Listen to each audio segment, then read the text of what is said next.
Seigneur, nous glorifions ton nom pour ce temps que tu nous accordes. Merci pour ta présence, merci pour ton règne. Nous avons besoin de toi, Seigneur. Viens prendre la première place. Au nom de Jésus, à toi la gloire. Amen. Amen. Jean 12, à partir du verset 20. Quelques Grecs, du nombre de ceux qui étaient montés pour adorer pendant la fête, s'adressèrent à Philippe de Bethsaïda en Galilée et lui dirent, avec instance, Seigneur, nous voudrions voir Jésus. Philippe alla le dire à André, puis André et Philippe le dirent à Jésus. Jésus leur répondit, l'heure est venue où le Fils de l'homme doit être glorifié. En effet, en vérité, je vous le dis, si le grain de blé qui est tombé en terre ne meurt, il reste seul. Mais s'il meurt, il produit beaucoup de fruits. Celui qui aime sa vie la perdra. Et celui qui hait sa vie, dans ce monde, la conservera pour la vie éternelle. Si quelqu'un me sert, et qu'il me suive, et là où je suis, là aussi sera mon serviteur. Si quelqu'un me sert, le Père l'honorera. Verset 27, c'est ce qui attire notre attention pour notre exhortation. Maintenant, mon âme est troublée. Et que dirais-je? Père, délivre-moi de cette heure.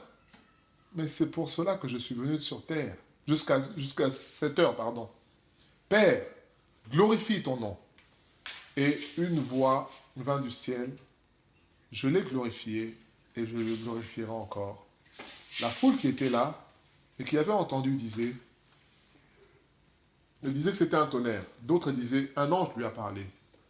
Jésus dit, ce n'est pas à cause de moi que cette voix s'est fait entendre.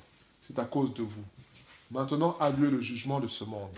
Maintenant le prince de ce monde sera jeté dehors. Et moi, quand j'aurai été élevé de la terre, j'attirerai tous les hommes à moi. En parlant ainsi, il indiquait de quelle mort il devait mourir. On peut s'arrêter là. Donc, on nous dit au verset 23, en parlant ainsi, il indiquait de quelle mort il devait mourir. Et le verset 27 nous dit, mon âme est troublée. Maintenant mon âme est troublée. Et que dirais-je, Père, délivre-moi de cette heure. Mais c'est pour cela que je suis venu jusqu'à cette heure.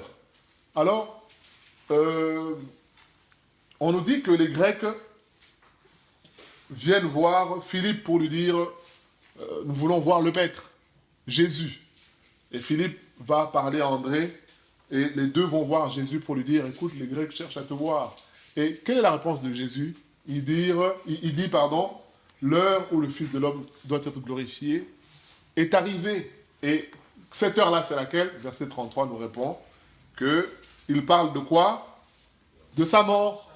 Le moment où il doit être glorifié, il parle de sa mort. Et le 26-27 nous dit quelque chose. On dit, Jésus parle, il dit, mon âme est troublée, mais que dirais-je, Père, délivre-moi de cette heure. Non, c'est pour cela que je suis venu. Alors, notre exhortation aujourd'hui, c'est deux mots. Avancer ou reculer. Avancer ou reculer, c'est la question que Dieu nous pose. Vous voyez, lorsqu'on lit, Jésus dit lui-même qu'il est troublé. Est-ce que je dois avancer ou je dois reculer? Sachant qu'avancer conduit à quoi? Je pose la question. À la crucifixion. À la crucifixion, à la mort. C'est ça qu'il dit. Il dit, mon âme est troublée. Que dirais-je? Est-ce que je dois avancer? Mais si j'avance, c'est la mort. Ou alors, reculer. Reculer conduit à quoi? À abandonner. À renoncer. C'est ça notre thème. Avancer ou reculer. Vous savez, dans notre marche avec le Seigneur, notre marche chrétienne, Dieu va nous mettre dans des situations où on sera amené à prendre nos positions clairement. Est-ce que j'avance avec tout ce qui s'ensuit? Ou est-ce que je renonce, je recule et j'achète une paix sociale, mais une paix qui est éphémère, une paix qui va durer le moment de la paix? C'est ça.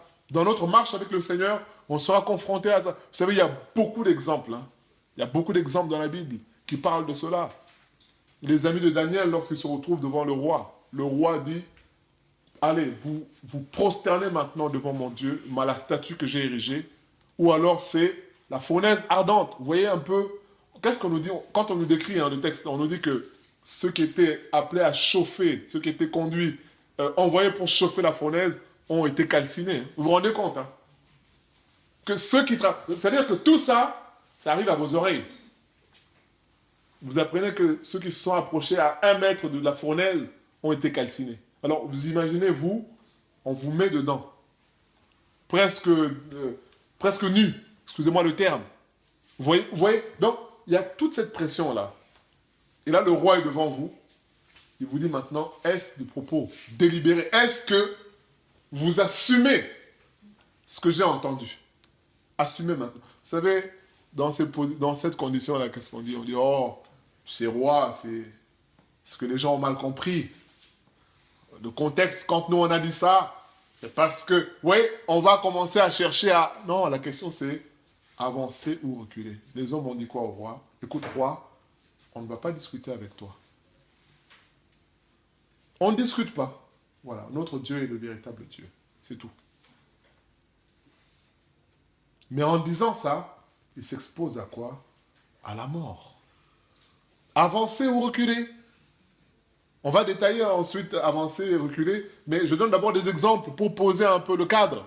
Un autre exemple, Exode 14, qu'on ne doit pas lire. Qu'est-ce qui se passe? Israël se retrouve devant quoi? La mer Rouge. Ah, vous vous rendez compte? Dieu vous amène dans une direction, vous arrivez, vous êtes en face de la mer. Vous savez, parfois, tu as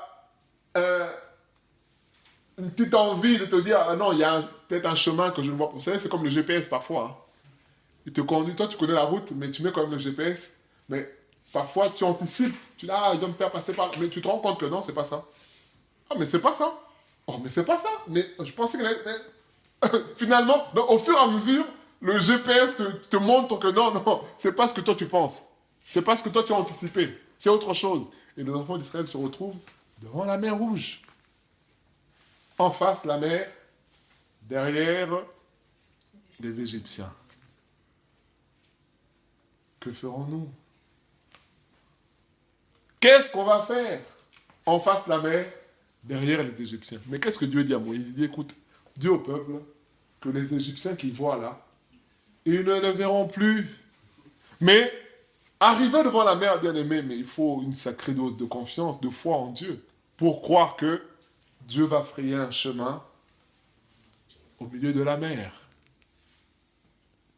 C'est ça, bien aimé. Dans notre vie chrétienne, on aura affaire à des impasses, à des voies sans issue. Mais Dieu permet ces voies sans issue-là parce que, vous savez, tu vas en face, il n'y a pas de voie, Dieu va te dire va à gauche. Tu vas à gauche, il n'y a pas de voie, Dieu va te dire va à droite. Tu vas à droite, il n'y a pas de voie, Dieu va te dire regarde en haut. Tu regardes en haut, Dieu va te dire regarde en bas. Mais vous savez, quand tu as fait tous les points cardinaux, pour toi, humainement, il n'y a plus de solution.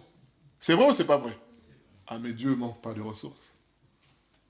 Ah, Dieu ne manque pas. On se rappelle Agar, hein, quand elle cherche de l'eau pour son fils Ismaël, elle pleure, elle se dit, mais l'enfant va mourir.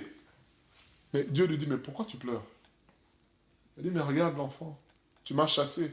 Tu as dit à Abraham de me chasser. Maintenant, je me retrouve avec un enfant. Il n'y a même pas d'eau pour cet enfant. Dieu lui dit, ouvre les yeux, regarde. Et à ce moment-là, elle ouvre les yeux, elle voit un puits. Bien aimé, Dieu est tout puissant. C'est-à-dire que pendant tout ce temps-là où elle cherchait, elle n'a pas vu de puits. Ou alors il n'était pas là. Mais au moment où elle parle à Dieu, Dieu lui dit, ouvre les yeux, regarde. Et Dieu va faire la même chose avec nous. Il va nous faire passer par des impasses. Mais la question c'est, est-ce que j'avance ou je recule? Un autre exemple, 1 Samuel, chapitre 17, c'est l'histoire de qui? L'histoire de la Bible. 1 Samuel 17. David et Goliath. Mais il faut connaître. David et Goliath. David et Goliath. Vous savez, quand David, une fois qu'il a pris l'armure de Saül, Saül lui donne, tu es un enfant, bon, prends quand même ce que je te donne. David prend l'armure, il arrive devant Goliath. Goliath dit, mais toi tu es un enfant. En plus, on dit, hein, il méprisa David parce que c'était un enfant blond. Vous savez, un beau visage, un visage mignon. Il y a des visages qui ne cadrent pas avec la bagarre. Il y a des gens, quand tu vois le visage, tu dis, ah, lui, ça se voit qu'il aime les palabres. Mais il y a des gens, quand tu vois le visage, il est tellement fin. Enfin, quand je dis fin, c'est-à-dire dans l'expression du visage, tu dis, mais il ne peut pas s'énerver. Et Goliath voit David, il le méprise, il dit, mais toi, un enfant comme ça, mignon comme ça, qui vient se battre avec moi. Et qu'est-ce qu'on nous dit? Verset 48. On dit que lorsque David vit Goliath, il courut vers lui. Donc David, vous savez quand c'est comme ça, quand tu vois ton adversaire, ça te fait reculer un peu. Hein. Tu dis, là, je me suis peut-être un peu trop avancé. Mais là, David va vers Goliath. Il court vers lui. C'est ça l'image de l'exhortation que j'avais aujourd'hui. C'est avancer ou reculer. Et dans notre marche chrétienne, on aura à faire ce choix-là. Avancer ou reculer. Ça implique quoi? Reculer, comme on a dit, c'est abandonner. Reculer, c'est quoi? C'est perdre la foi. Reculer, c'est renoncer à notre Dieu. Bien-aimé, c'est ça les implications. Quand Jésus prie, il dit, mon âme est troublée. C'était réel, on lui dit, écoute, les Grecs te cherchent. Lui, il dit, ah là là là là. Si les Grecs me cherchent, c'est que c'est l'heure. La prophétie va s'accomplir. Et vous savez, Jésus était venu pour mourir pour les hommes. Mais l'heure avançant, on prend la mesure de la chose. Vous savez, c'est comme des examens. Hein. Tu passes le permis de conduire ou tu passes un oral. Tu sais que dans une semaine, je vais passer l'examen. Tu as un stress quand même, mais tu te prépares quand même. Tu dis, bon, le jour J. Mais vous savez, quand tu as 10 minutes, tu sais que le dernier candidat avant toi est passé, il sort maintenant, et tu attends qu'on t'appelle par le jury. Tu sais, tu es dans ta salle. Ou alors le jury vient te chercher. Monsieur, tu sais, le moment où tu marches là, entre la salle d'attente et la salle d'examen, tu as l'impression que c'est une éternité. Donc le moment venu, les choses changent. Il y a des gens qu'on a vus le jour de l'examen, bien préparés. Hein. Le jour de l'examen, il fait un malaise. Hein. Ou il est malade, il ne passe pas l'examen parce qu'il est trop malade. Et là, le moment de la mort de Jésus arrive. Et là, il dit lui-même, mon âme est troublée. Que faire? Est-ce que j'arrête maintenant? Ou est-ce que je continue? Est-ce que j'avance ou je recule? Il dit non. Si je recule, dans ce cas-là, quelle est ma raison d'être? Pourquoi je suis venu sur la terre? C'est ça, bien-aimé. On a dit reculer, c'est renoncer à Dieu. Reculer, c'est quoi? C'est dire à Satan qu'il a vaincu. Vous savez, le rôle de Satan, c'est quoi? C'est de nous faire croire que c'est perdu d'avance. C'est de mettre la peur dans nos cœurs. C'est de jouer avec la peur pour te dire, attends, pour qui tu te prends? Tu penses être le premier? Regarde tous ceux qui étaient avant toi.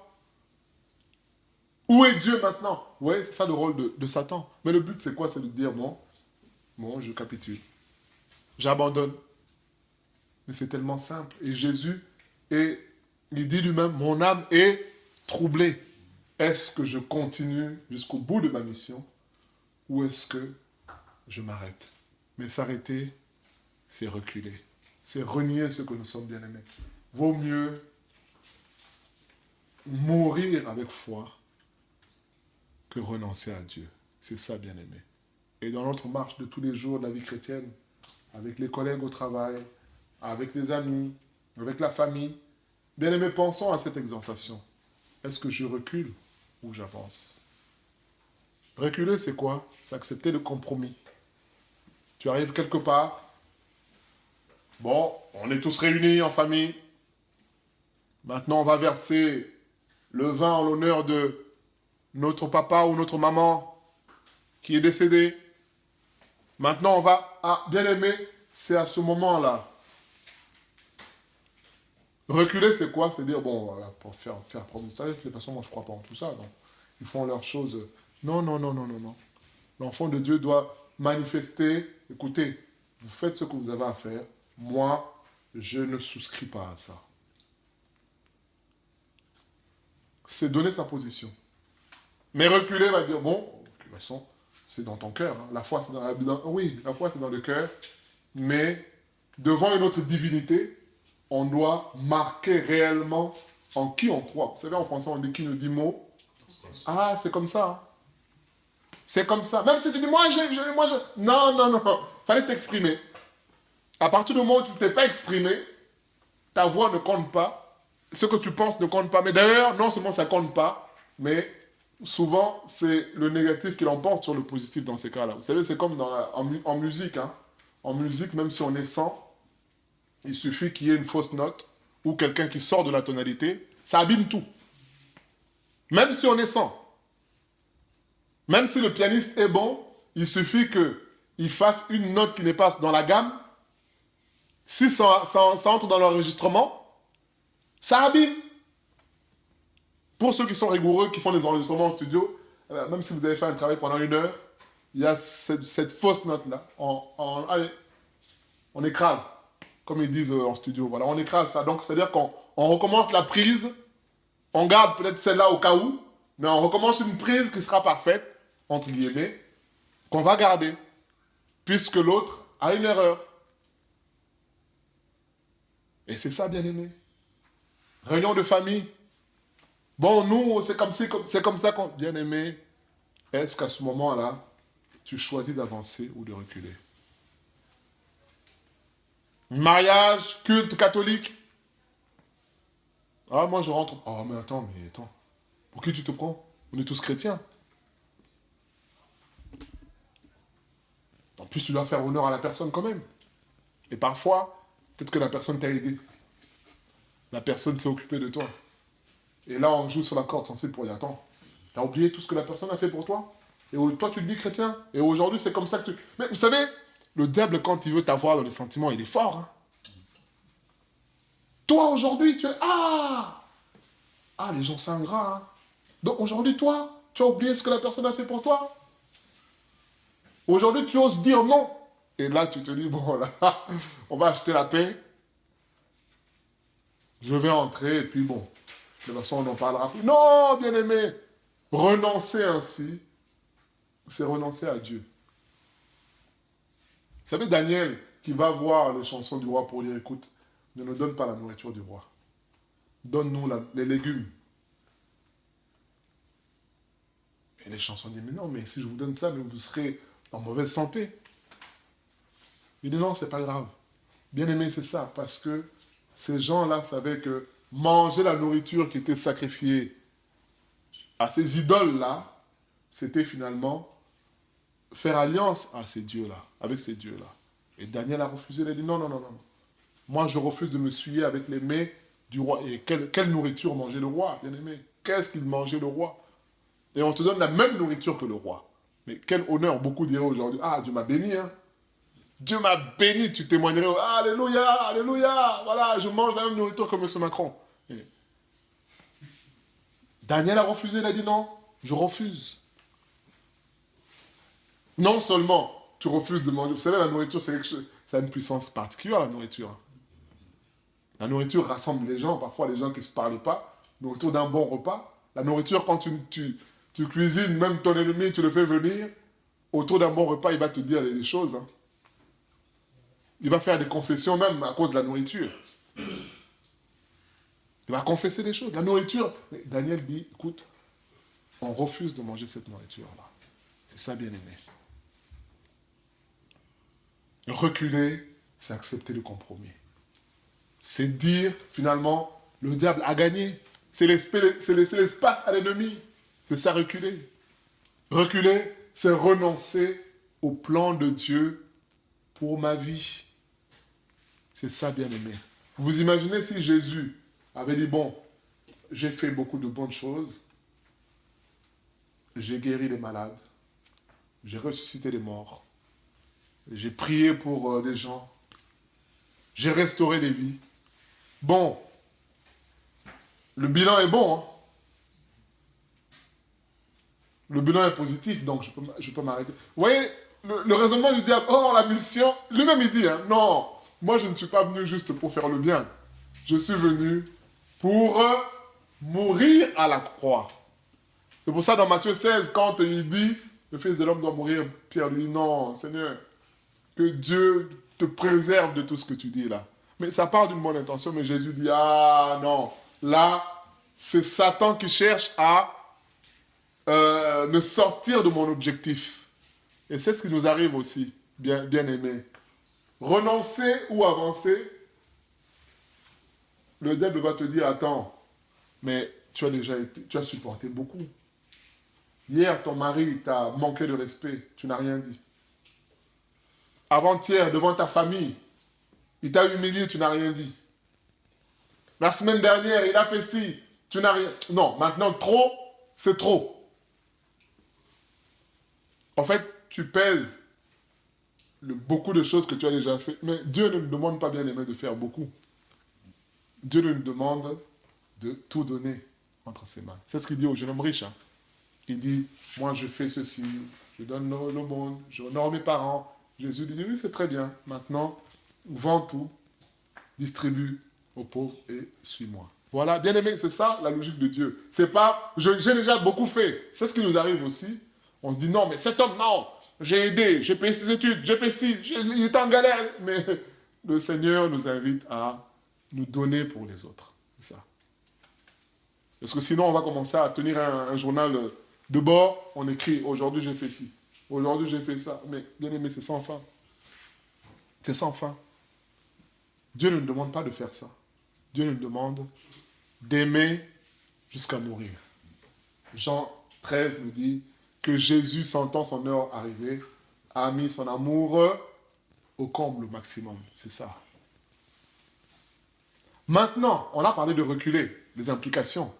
Maintenant, avancer, bien aimé, ça peut procurer la honte. Si tu es chrétien, tu as pris une direction, tu restes ferme sur ta position. Mais imaginons maintenant que ça ne marche pas. Ah, les gens vont dire, ah ben voilà, on t'avait dit. Toi avec Jésus.